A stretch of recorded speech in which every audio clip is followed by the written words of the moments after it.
Hey, what's going on, everybody? It's your boy Bohan. I'm back with some more truth and fact sports talk. Shout out to the movement, everybody that's moving with us. Shout out to our affiliates, MTK Global, Round for Round. I always Always forget it. forget. Okay, hold on. Okay, wait, no, don't say it. I'm finna get this one, man. MTK Global, Round for Round, BWTM, LDBC, and Top Rank. Close. Good enough. Okay, all right, great.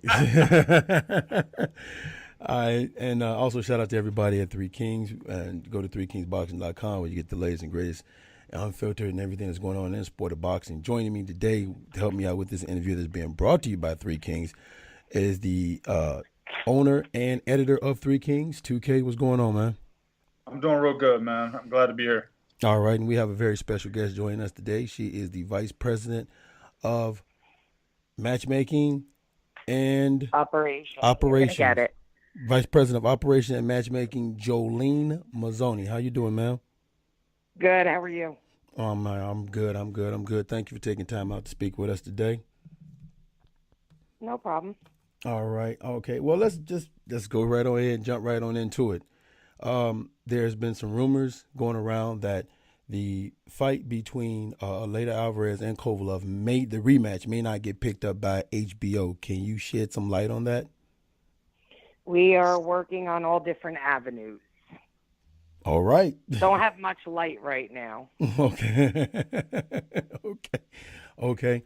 Um, main event, the main event, and I believe it was Golden Boy. It was rumored that it was said that you guys was going to be doing a joint venture showing some matches on Facebook. Can you give us how that came about and some of the things that from your perspective on how this could work out?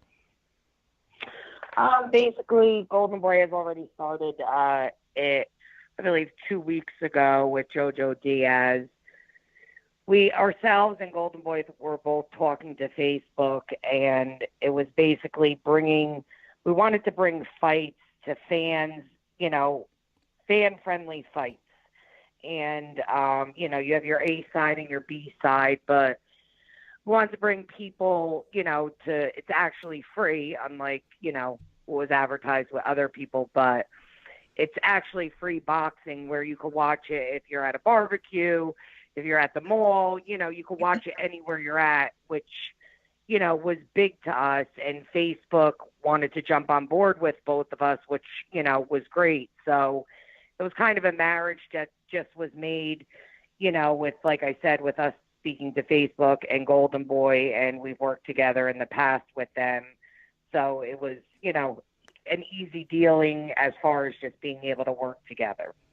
Okay. But that's what we're in the midst right now of, just working on some upcoming fights. All right. All right. 2K, you got anything for our guests? How do you? And this is gonna kind of turn things a little bit in a different direction. You have the zone platform is basically going to be having a lot of streaming going on, and I think the way of how people are going to be able to watch television in the near future will be through streaming.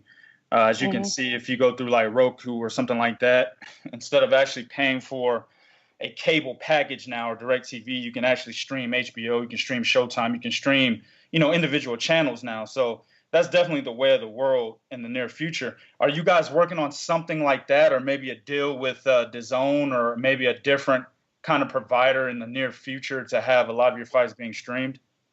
Yeah, Besides, we're besides working with we're working with a bunch of different avenues as far as, that's the way of the world now. I mean, you got a little bit of both. That is the way of the world, but you still don't have everybody who's a cord cutter. Right. So in a sense, it's like the ESPN thing. You got the app and you got the TV, So, we're working, like I said, with different companies to see about something that could just make everybody happy. Because, the bottom line is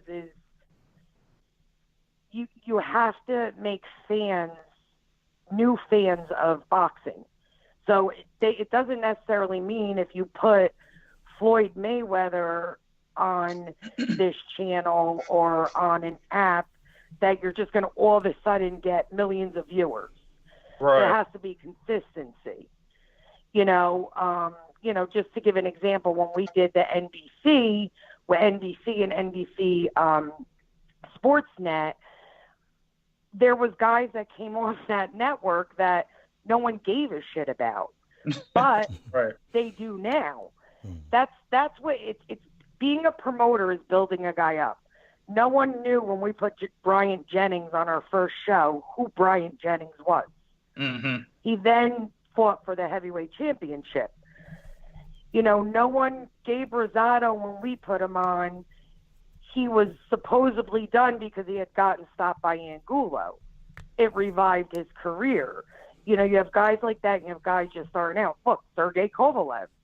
His first induction was on NBC Sports Network.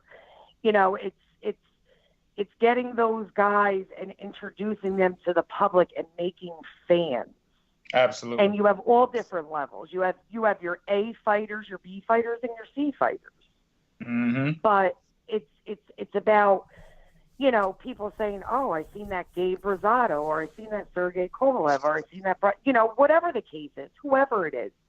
You know, those are the three that just come to the top of my head. But if you go back and look at our track record, what we did with NBC Sports, it's fucking amazing with the guys that were on there that made it to the big league and fought for a championship. That's what your end game is. I agree. You know, you can't win the fights for the guys, but you got to get them to that point. And that's what, you know, that's what the end game should be, where people are saying, you know, in 50-50 fights, who's going to win?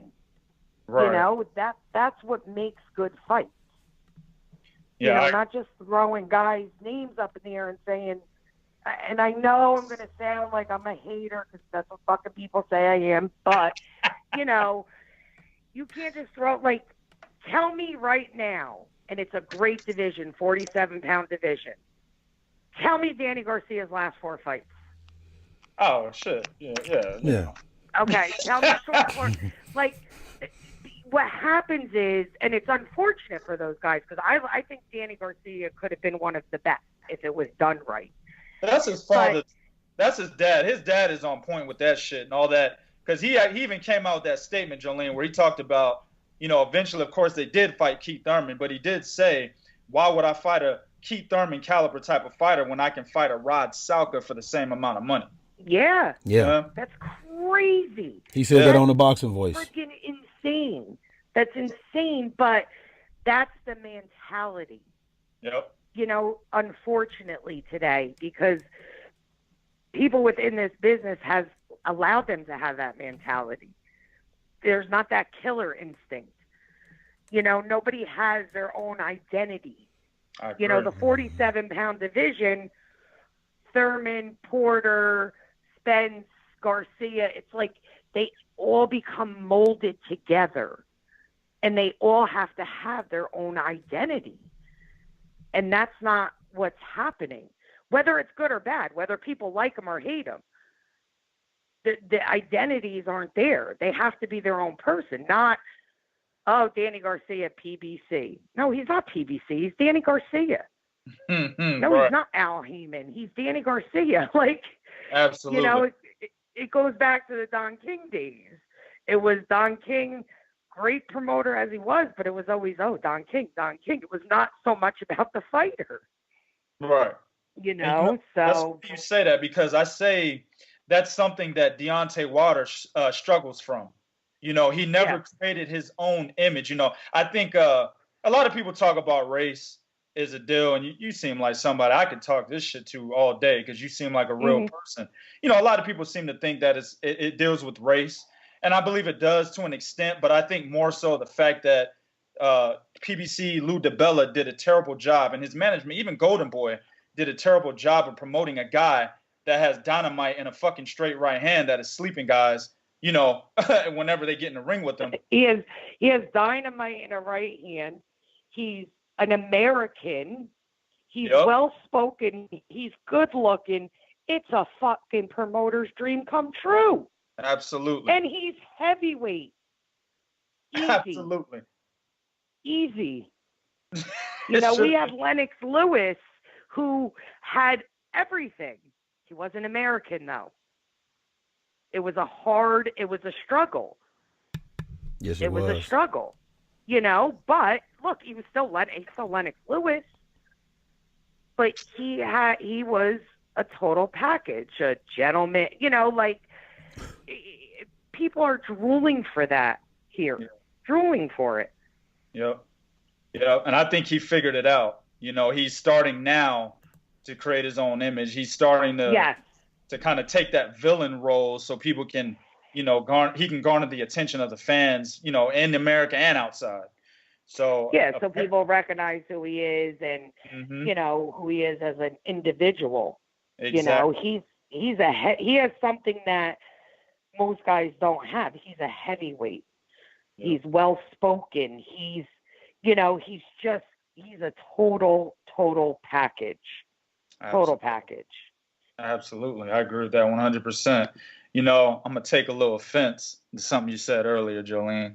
You said nobody knew Bryant Jennings. I actually said Bryant Jennings is my prospect of the year in 2014. All right, kudos. But when we put him on in 2013, nobody knew him.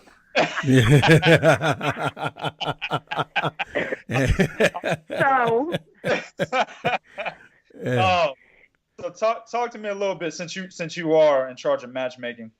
Talk to me a little bit about, you know, basically some matchmaking you got with main events. You got some pretty good guys over there. You know, Cassius Chaney. You got Vyacheslav Glaskov. Couldn't remember his last name for a second. But you got some pretty good fighters there that are a bit under the radar. Where are we going with these guys, you know, in the next couple of years? In the next, everybody, you know, it's stepping stones for each guy, and when they are ready to step up, and you know, we're working on, like I said, a platform for them to introduce them to people at the right time. You know, there's different ways with matchmaking. I mean, I love matchmaking guys in the middle of their career, the beginning, because there are steps and there are stages. Right. And each guy, you know, fortunately for me, all the guys we have, you know, I'm telling them you're fighting this guy, and they want to all fight King Kong, which is great for me. And, you know, it's kind of like, all right, let's take a deep breath right now. Not saying it's just not the right time. Right. And, you know, like I said, fortunately, when I'm making the matches with other fighters, it's not so fortunate because they don't want to fight my guys. And I'm the type, when we're doing fights, and we did this with NBC, and this is what made NBC so successful, and what people don't realize, a lot of the times, and not all the time, but 90% of the time when we made those fights, we made them because we weren't looking for anything from that other fighter. Right. We weren't looking for options, you know, which that, you know, it just gives them some breathing room. They don't feel like they, you know, that's what kills a lot of fights, what people don't understand. Yes. You know, if I'm trying to make a fight and I say, hey, do you want to fight Dimitri Bivol? Yeah, I'm interested. Okay, I'll give you $100,000, and I need to be promoting your next 20 fights. Well, they're going to say, fuck you. That's not saying I don't want to fight. Right. You know, but that's just like kind of an example. Like, that's just not a good deal for them. So, you know, on those, like, we try to work because we try to take care of our fighter and what's best for him, you know, to get a deal done. And that's just always been our mindset at main events. Like, you know what, sometimes we've got to roll the dice and we're doing it for our fighters, but it's what's best for them in the long run. Maybe you can help confirm something. I'm sorry, but I'm enjoying this interview, man. I got a bunch of stuff coming up now in my head. Well, that's why I wanted you on here. I knew you would. I mean, I got some things too, but go ahead. Maybe you can help confirm something that I've said. I mean, we've seen it plenty of times, you know, throughout boxing history.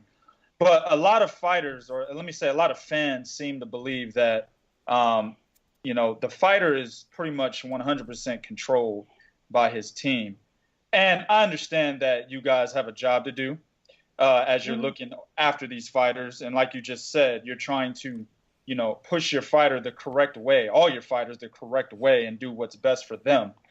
But at certain points, right, there are fighters, for example, Canelo Alvarez, Oscar De La Hoya did not want to put him in the ring with Erislandy Lara. And Canelo said, I want that fight, make it. So De La Hoya had to make it, right? There are points where you have fighters that are like, hey, I don't care what you have to say. I want this fight made. How do you deal with that? It depends what the situation is. We've had that plenty of times. We've had it when Fernando Vargas fought Tito Trinidad. We've had it when Arturo Gatti fought Floyd Mayweather. And, there's times where it's, as the fighter to a certain, they're the boss when it comes down to it. That's at least the way I look at it. That's what I tell people. I'm glad you confirmed. In certain circumstances. Yep. I'm just saying from what I deal with. When at the end of the day, it's like I say to all the fighters, their managers, whoever is in their little entourage. I'm not always right. The fighter's not always right. The trainer's not always right, and the manager isn't always right. Nobody is. Nobody could see the freaking future. Right. But if we sit down and kick it and you convince me otherwise, well, then you're doing a good job. Or if I convince you otherwise, then I'm doing my job. Like, we need to, that's what I do with a lot of my guys. Okay, I don't think you should fight this guy right now. No, I want to fight him right now because of X, Y, and Z. And then I'll give them X, Y, and Z why you shouldn't fight them. That's just my opinion. It's conversations need to be had because as a fighter, I shouldn't say these days because they're all not like this. They should want to fight King Kong every day of the week. That's their job. As promoters, managers, advisors, whatever you want to call it, it's our job to say, okay, let's think of a game plan.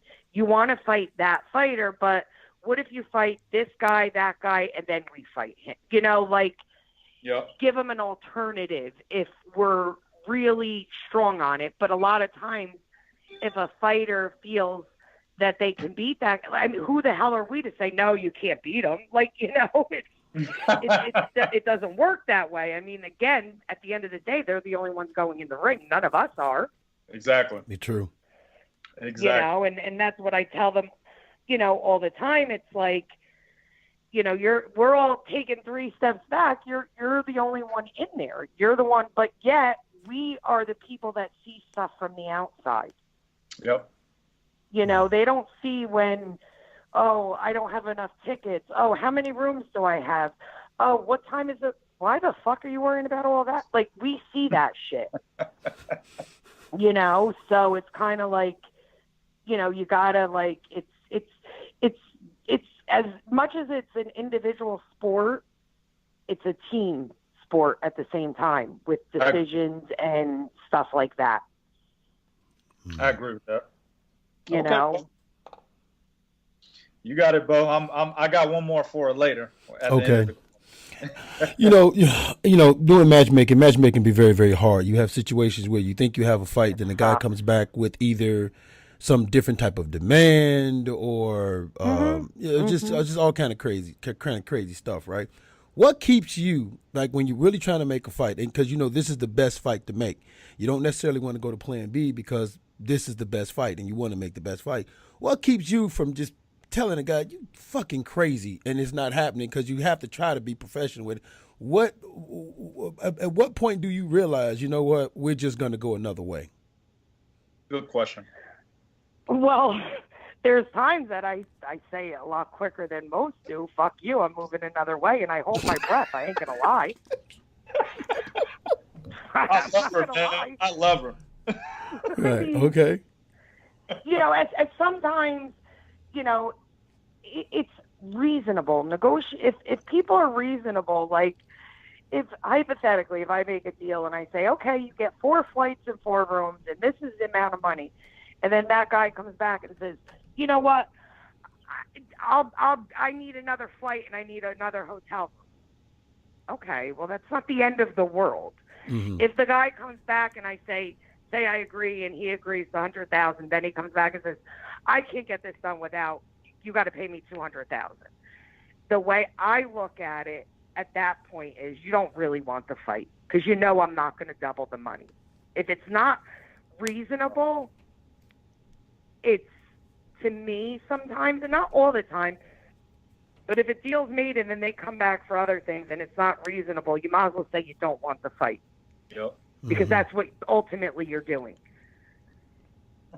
Ultimately you're doing that. If you want to fight and you believe your fighter could win, or the fighter, whoever I'm dealing with, they're going to take the deal that's in front of them, negotiate here and there, but they're not going to overprice themselves.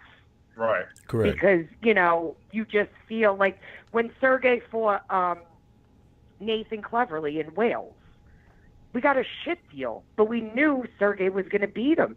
Sergey knew he was going to beat him. You take the shit deal because you want what's around your waist at the end. Mm. That's how it works. Right. You don't sit there and say, oh, well, Sergey didn't get paid good money for that. He got screwed. No, he got money after that because he had what's around his waist. Exactly. It's the bigger picture. Oh, I'm glad you mentioned that. I'm glad you mentioned that because I'm finna go off into something else.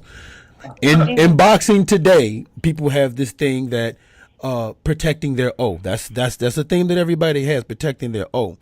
And the bigger picture is sometimes you have to take risks because things can happen for you on the back end, like you just said. Sometimes you have to take a shit deal to get something on the back end. When you see that going on in boxing, and you see it happening, and you're a matchmaker, you may actually have to deal with a fighter with that type of mentality. What is the approach going into it? How do you maintain keeping an open mind, knowing that this dude may try to pull the fast one on you, or this dude is just, he pretty much not trying to cooperate with you, but you still have to try to do this anyway? Look, my thing with a lot of people to a certain extent is to just be as honest as possible.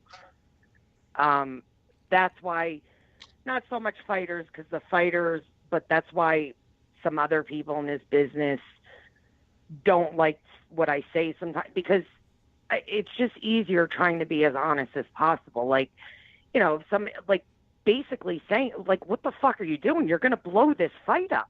Right. Mm-hmm. Like, and if that's what they choose, now I've said the truth.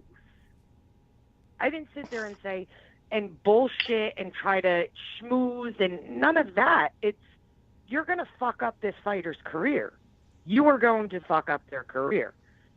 If you don't do this, then look, if they don't do it, it's on them. They got to put their head on their pillow every night.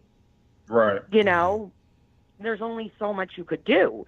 And that's why I just believe in, whether it's our guy, whether it's me trying to make a fight, just to try to be as honest as possible, with negotiating and with when these stupid demands and things come up. It's like, I'm not going to fight over, like I said, a hotel room or a flight, like whatever. You just want to get one on me. Okay, good. Hooray, you did it, but, or even if it's increased money, but it's not that much, like, I'm not going to, because I'm hurting my fighter ultimately, right. But at the same time, if it's my fighter, and let's say he's the so-called A side, and I say, look, I got this really good opponent, but he wants to get paid X amount, sometimes it got to come from our fight. It has to come from the pot, which the fighter split. But it's to advance their career. That's the way it works. It's business. It's no different than somebody offering me a job at some big firm and me starting off as a secretary answering, or receptionist answering phones. I know it's a big company. I see a bigger picture. It's life. Right. It's really life.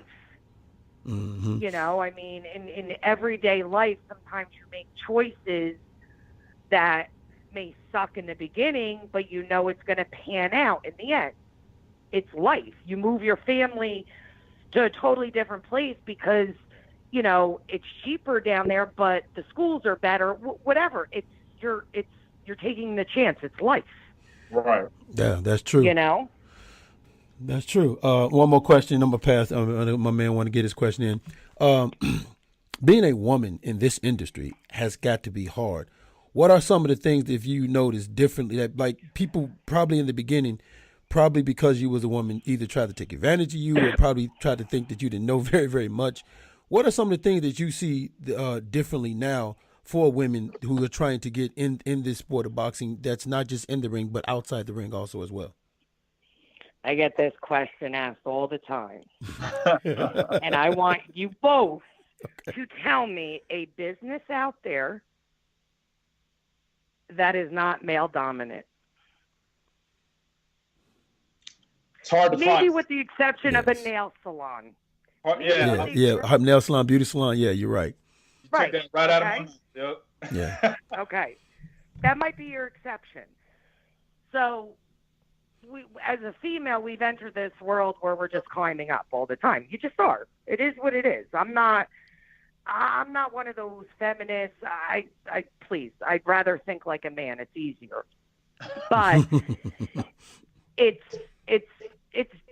gaining the respect of. I started at Main Events 21 years ago as a receptionist, answering the phone. I didn't know shit about boxing, nor will I claim to know it.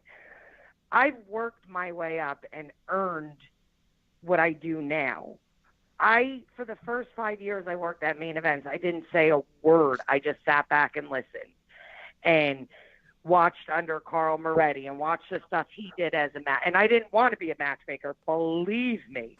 But just kind of like, you know, it's like the mafia with boxing. It sucks you in. So through the years, like I was never one. I'd go to all the big fights, Lennox Lewis, Mike Tyson, Galata. I mean, all of those big fights.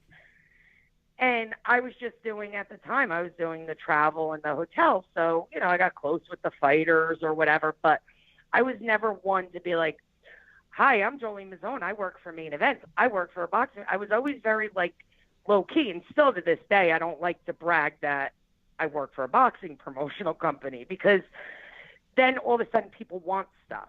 Yep. So, you know, like, being a female, it was like, you can ask most of the males in this sport, they're scared to death of me because I just am very blunt. I say it how it is, and I don't take any shit. Yep. Not because I'm in a male-dominant sport. It's because that's who I am as a person. Yep. And, you know, I've had plenty of conversations with guys, and, you know, there's some of the things I say. I know I'm vulgar. I know I'm just blunt or whatever, but they're taken aback because, you know, I'll be talking to them and say something, and they're like, why do you have to be so mean? Would a guy say that to another guy? No. And I'm like, mean? Like, what do you mean? You got to be so mean or so bitchy. And it's like, wow. Okay, no, I'm telling you what I want. Like, it's just, you don't like the delivery part because of who it's coming from. Exactly. But it's cool, you know, like, it's cool. Like, but I don't take that, like, I can hang with the guys in this sport, if not better than most of them, believe me. So the male thing, I have no intimidation whatsoever at all with that. Never did. Okay. 2K, go ahead, man. I can definitely relate to that because, you know, I started on podcasts before I actually started, you know, threekingsboxing.com. And one of the biggest things I used to tell people is I'm going to say what the fuck I feel like saying, and you're either going to love me or hate me at the end of the day. So I can definitely relate to that. 100%. And you know it's going to be real. Like, you don't like me, that's cool. Then I know you're not real because you can't take it. Well, people can, at the very least, people will respect you for being who you are. Yeah. Yeah. Yes. And that's more important. Respect over like. I mean, you could dislike me all day, but as long as you respect me, I'm fine with that. So. But do you know how many people in this business dislike me from afar who has never even had a conversation with me? Oh yeah. That's the word, and that's life too. That's the same thing. That's life. People from afar look at you and be like, oh, she's a bitch. Oh yeah, she thinks who she is. Oh no, you can't talk to her. But they don't know me. Absolutely. You know, like, you get to know me and then make your decision. I'm cool if you still don't like me. Yeah.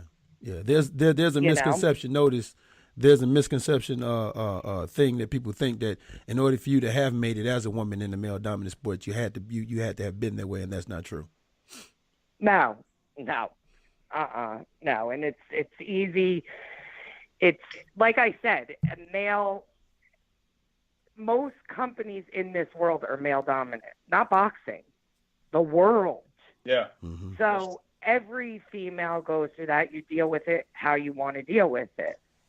I don't choose to deal with it. Oh, this one doesn't want to talk to me because I'm a female, or this. No, I don't care. I don't really care. Yeah, you can't expend any energy on something like that. I mean, it'll derail you from your ultimate goal at the end of the day. Exactly. Yeah. All right. Well, I got my last one, and it's kind of a setup question because I already know what you're gonna say. Here we go. You know, let me spin it. At least you admitted it. I'm getting set up right now. Well, look, let me spin it so it's not so much of a setup. How many times has Sergey Kovalev come to you and said, "Hey, I want Adonis Stevenson"? How many times has that happened? Yes. How many times? How many times? I couldn't even count. I could not even count. Exactly. And it's ridiculous. Adonis Stevenson has ducked him for years. And that's what I keep telling. You pretty much confirmed everything that I say to people when I talk about the business side of boxing, all the way to this. You've confirmed almost everything. It's like, you know, it makes me glad to help. Yeah, it makes me feel like I actually know what the fuck I'm talking about. Finally. You know what I'm saying? Yeah. Well, that's good. I'm glad. Well, when you talk to somebody who will actually admit the truth about it, too. Exactly. Well, that's the thing. I'm not the, politically correct person at all, ever. And I can't be. And that's in boxing, just in, it's just easier. You want my opinion, I'll give it to you. If you don't want my opinion, don't talk to me. I don't care. I agree. It's just easier. But, going back to Adonis Stevenson, please tell me who he hasn't ducked. Oh. I mean, it goes back to Hopkins, Pascal, Kovalev. Like, it's just, you know what? I can't even talk about him, and I never, ever, ever feel this way about a fighter because I respect him for going through the ropes, but he is a goddamn shame. He is. It's just, I cannot believe. Whether it's Kovalev, whether it was Pascal, whoever. Even Pascal, that would be huge in Canada. I know. Huge. Yes. Yeah. Back when, it still would be. But, it's crazy. But Sergey has asked me, thousands of times. Thousands. But he's also a guy who doesn't, he goes back to, how Pernell Whitaker was. You'd make a fight for, and I just spoke to Pernell the other day, because he always asks me about the guys, and he can't believe the different mentalities there are these days. Yeah. Kathy Duva would tell me they'd make a fight for him, and he'd call them up screaming because the guy wasn't tough enough. Yeah. The good old days. That's facts. Yeah. And that's how Sergey was. Sergey was like, when he came back and he fought Shabransky, he was pissed. I want to fight somebody better, we're like, all right, just relax. He just, and you got to give, props to them because he wanted to fight a top guy. And that's how it should be. And there's only a few of those in the sport today that you can actually say that have that particular mentality. I call it the fighter's mentality. Myself and Buck, we've been in the ring. We were amateur fighters way back when. So we can relate to these fighters in terms of, actually getting in there, taking shots and giving them as well. So we understand, what it feels like to walk into a gym and you got the entire gym staring at you. Like, who is the guy walking in here? Yeah. You know, Mm-hmm. we know the experience of sparring other guys from other gyms and all the rumors circulating and all that stuff. We have I that. hate fucking gym rumors. I hate them. I hate them with a passion. I hate them with a passion. Oh yeah. Oh yeah. Like when guys call me and like, because always constantly, I have this guy. You got to sign him. He was in the gym. He was sparring this guy and he knocked him down. I said, I don't give a fuck. That's the gym. Sparring. You go 60% in sparring. Yeah. Yeah. That's nothing to do with it. Some guys suck at sparring. That's They're true. spectacular in the ring. And Very some true. guys look spectacular in Very sparring, common. and some guys will look spectacular in sparring and suck in the ring. Yeah, some guys are gym fighters. Yep. Anthony Joshua's not a good sparer. Look at him now. Right, and you know who else wasn't a good sparer? Evander Deontay Wilder, Holyfield. right? Oh, he absolutely wasn't. You're right about that. Evander Holyfield. Nope. Yep. Oh yes, right. There. Yeah. You're not, especially, look, you find it more with heavyweights too, because you're like, Evander used to always call, like, he would never say training, he would say practice. And that's ultimately what you're doing when you're sparring. Right. Because then you have some gyms where it's like, so-and-so knocked this guy out in the gym, and this one knocked that guy out in the gym. And I'm like, you're not getting the work. Why are you doing that? Mm-hmm. Exactly. Look, it could happen. Don't get me wrong. But, it's like the gym stuff, I can't stand it. I get calls all the time. Oh, my God, he knocked this guy out. He sparred with Anthony Joshua and gave him problems. Oh, he sparred with Vladimir Klitschko and gave him. Okay, good. Okay, like. Exactly. Mm-hmm. So let me say this, and we kept you on for too long. So let me just say this one last thing. I feel like, and this is another thing that I've been saying, and maybe you might confirm it. Maybe we'll be 5 for 5 after this, and confirmations. So okay. I've always said that it was kind of by design that Sergey Kovalev and you guys went after the same people that Adonis Stevenson ended up ducking. Jean Pascal, y'all fought him after he ducked him. Bernard Hopkins, y'all fought him after he ducked him. Eleider Alvarez, he ducked him twice, paid him step-aside money twice. Y'all fought him. Am I correct in saying that, or did it just the chips fell where they? You know what? The chips fell because what worked out for us in a sense is when Adonis turned these guys down, that they became available. Exactly. Sergey Kovalev, for what through his career from the beginning when we started with him up until the Alvarez was never easy to match. Guys did not want to fight him.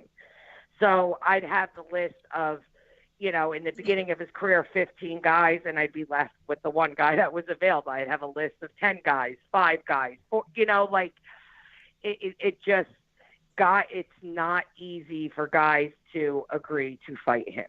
And Hopkins and Pascal, the chips fell that way. The Canada deal for him going to Canada fighting, it made sense. Okay. Hopkins, it made sense. It was a time in his career to fight like a legend like Hopkins, to put that stamp. So they just fell. And then the Alvarez, that's another one that it kind of fell. It was like we were working to do Marcus Brown, and then nothing was ever signed. And it was like, all right, let's ask Alvarez. And to Alvarez's credit, they were like, yes, send the contract. We had the contract back within 24 hours. Whoa, okay. Yeah. You know? Yeah. It was literally no messing around, and that's a guy who really wanted to fight him. Interesting. That's okay. Man, listen, I've interviewed a lot of people, a lot of fighters, and a lot of trainers, and I'm going to say this on the record. They might get mad at me. This is one of the best interviews I've done, Bo. Well, that's why I wanted you on here. Now, I'm finna put on the hot seat. I'm finna put you on the hot seat here. I got to ask you this. Oh, you were doing so good. Go ahead. I'm finna put you on. I'm gonna put you on the hot seat. Sergey Kovalev, he wants to immediately invoke his rematch against Eleider Alvarez, and I give him full credit for that. That shows the fighter heart mentality. Do you think he should take this rematch immediately, or do you think he should take another fight to see where he is mentally and physically first? My opinion, Yes. I think he should take it immediately. Okay. And why, tell me why. Now, I'm going to tell you why I think he should, because me and 2K said this. He just got caught. He was actually winning the fight. He just got caught. Winning the fight. Right. So I want your opinion on why you think he should take it immediately. I think, in my opinion, what happened with Sergey, look, all credit to Eleider Alvarez. He's seen an opening. He capitalized. Is Sergey was his strength and conditioning.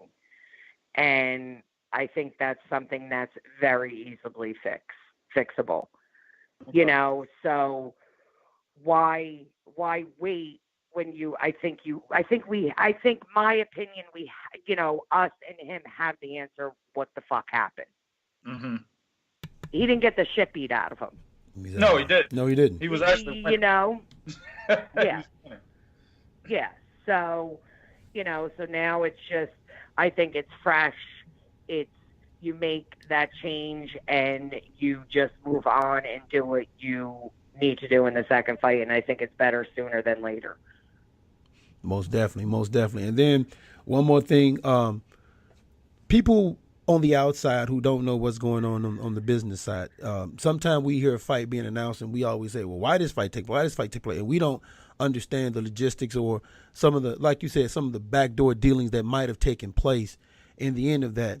Do you feel a need to justify your move, or are you just like, being, you know what I'm saying, being the being that girl from Jersey, fuck them? Oh, no, I justify every fight I make, from a 4-rounder to a 12-rounder, to myself, to reporters, because it needs to make sense. You know, and like I said, I do it with a 4-rounder. Like, I just signed this new guy, Ishmael Villarreal. I just gave him his third fight August 4th. He fought 2 fights before that. He didn't look as good. He just was okay. His last fight I just put him in with a 3-0 guy from Philly that could fight. Because I put him in with lesser opposition. I wanted to see if with better opposition he does better. And he passed the test. Mm-hmm. So after the fight, I told him, of course I didn't tell him before. I said, that was a test for you. You were in with that quote-unquote Philly guy. 3-0 was a great fight. A 2-0 guy against a 3-0 guy. A Bronx guy against a Philly guy. It was on an undercard that nobody's seen. But there was still justification in why that fight was made. Right. There was still, and like I said, I do it with almost every fight I make. Almost, I'd say 90% of the fights I make. There's a reasoning why I make it. And if a reporter comes to me and says, why is so-and-so fighting this guy? I could tell them why. I can give them a story. Or if they say, this is a shit fight, why is Sergey fighting this other Russian, Mikhalkin? Like, who the hell is he? Sergey's going to destroy him. And my first question to them is, have you ever seen Mikhalkin fight? No. So how do you know? Number one. Number two, Sergey doesn't do great with southpaws. No, he doesn't. Okay? Yes. The one guy that he wants to fight in Stevenson is a southpaw. That fight could come at any time. Why not keep him revved up? And I'm not saying that Stevenson would come, but now, let's say hypothetically, Sergey beats Alvarez, and then all of a sudden Stevenson's there next year. Well, mentally, Sergey says, well, I just fought Mikhalkin in March. I fought because it's a mental game. Right. So there's reasonings. Yep. Or even if the Marcus Brown fight came through, Marcus Brown was a southpaw. It's the mental thing. The southpaw thing for a lot of guys is very mental. Oh very yeah, Most mental, definitely. you know, absolutely. and they fall for it, you know. But if you got that so-called, you know, on the top level, that southpaw, you know, over, like, okay, I'm cool with it. I'm good. You know, look, Sergey fought, I'm sure, hundreds of southpaws in the amateur. He had over 300 amateur fights, but that was at that level. Exactly. Yeah. You know, so, you know, I have a reasoning almost all the time for every fight that I make, whether it's for the fighter, for the public, you know, whatever it may be. Yeah, I like to piggyback off that. The first fight that I actually seen he had a problem with southpaws was against Blake Caparello when he got knocked out in the first round. And you know, Blake Caparello is nowhere near has the skill set of a Sergey Kovalev. You know. No. You have to get over the hump. Yeah. And it just happens, but you make the adjustment. Absolutely. You know. Absolutely. Well, Jolene, that's it for me. You've passed the Three Kings test over here. I did. You passed the Three Kings test. Absolutely. 2K, if you don't have you're anything, gonna be calling it the Three Kings and One Queen soon. We. Hey. hey, we could definitely do that, and then I'm gonna throw in a princess, of course, which is my beautiful, lovely, smiling 16-year-old daughter who just walked in the house and looking at me right now. So I'll tell you what, though, I really, truly, this is genuine. I can't wait to put a face to the voice. This is one of the best interviews that we've done, that I've done personally. And like I said, I've done a lot of interviews over the last 4 or 5 years. So I really enjoyed you, Jolene. I hope we can do this again. Yeah, definitely. Just let me know. Okay, and I want to give a special thanks to Gail Falkenthal, who made this happen. I reached out to Gail, who reached out to Jolene, and right away made this happen. So thank you so much, Gail. And I actually wanted to interview you because I saw you with Ingram Jones, and I was like, this is the type of person I got to interview. This is somebody that will, because I told this to 2K. Then this is an interesting story. I got to get this on tape. Because I was watching it live when it was happening. There was a guy in the chat that asked, they said, how much money do you guys take in a year and how much of that money do you give to your fighter? And she was like, none of your fucking business. And I said, that's somebody I have to interview. Exactly. That's somebody I got to interview. It's no different than somebody saying, how much do you get paid a year? Like, none of your fucking business. Right. Right. Dumbass question. Yeah. You know? What in the hell did that have to do with boxing? Yeah, exactly. So, 2K, tell everybody where they can follow you at, man, if they want to catch you and continue talking more things about the sport of boxing. Of course, man. It's just the most important, man. 3kingsboxing.com. Go in there and get the latest and greatest in boxing news and information. Okay. Jolene, tell everybody where they can find you at and possibly, if they feeling froggy, get some of your words if they got something to say to you. It's Twitter, everything. Twitter and Instagram is J Mizzone, Mizzone. So everything is at J Mizzone, Twitter and Instagram. You got this right here, truth and facts about sports. You can find me also any of my articles as head of public relations and senior journalist at 3 Kings Boxing. You can follow me on Twitter and Instagram at truth_factbox1. I want to thank Miss Mizzone, Jolene, for taking time out to talk to us. We know how precious that is. We definitely appreciate you, and we will can't wait to have you back on. This was, without a doubt, because of your honesty, this was one of the best interviews I've ever done.